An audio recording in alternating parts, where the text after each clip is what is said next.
بسم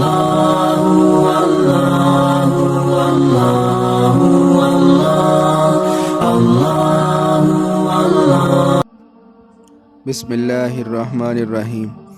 حضرت عائشہ رضی اللہ تعالیٰ عنہ بیان کرتی ہیں کہ ایک مرتبہ زید بن حارثہ رضی اللہ تعالیٰ عنہ کسی سفر کے بعد واپس مدینہ پہنچے۔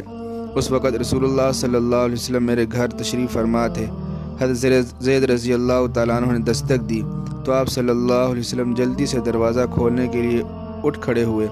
دروازہ کھولا تو سامنے زید بن حارثہ کھڑے تھے۔ ان کو دیکھ کر آپ صلی اللہ علیہ وسلم نہایت خوش ہوئے، انہیں گلے لگایا اور ماتھا چوما۔ اللہ کی قسم، میں نے ساری عمر نبی کریم صلی اللہ علیہ وسلم کو اس طرح کسی صحابی کا استقبال کرتے نہیں دیکھا۔ یہی وجہ ہے کہ حضرت زید بن حارثہ رضی اللہ تعالیٰ عنہ کو حبیب رسول اللہ صلی اللہ علیہ وسلم کہا جاتا تھا۔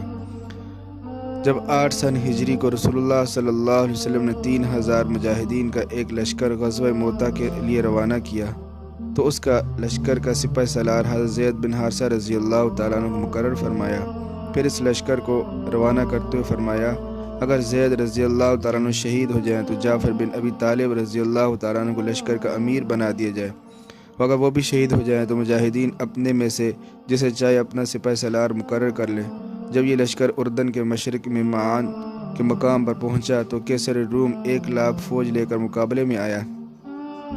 اس کے ساتھ عرب کے مشرکین میں سے بھی 1,00,000 افراد شامل تھے۔ مسلمانوں نے 2 راتیں آپس میں مشورے میں گزاری اور جنگی نقطۂ نظر سے منصوبہ بندی میں بسر کی۔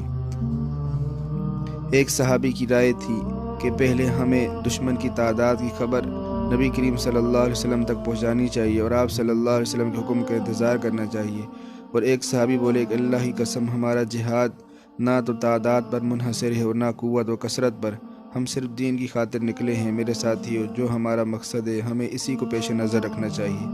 اللہ تعالیٰ نے ہمارے لیے 2 انعامات رکھے ہیں، یا فتح ہوگی یا ہم غازی بنیں گے، یا پھر شہادت کا مرتبہ ملے گا۔ غزوہ موتا کے مقام پر دونوں فوجیں مقابلے میں آئیں۔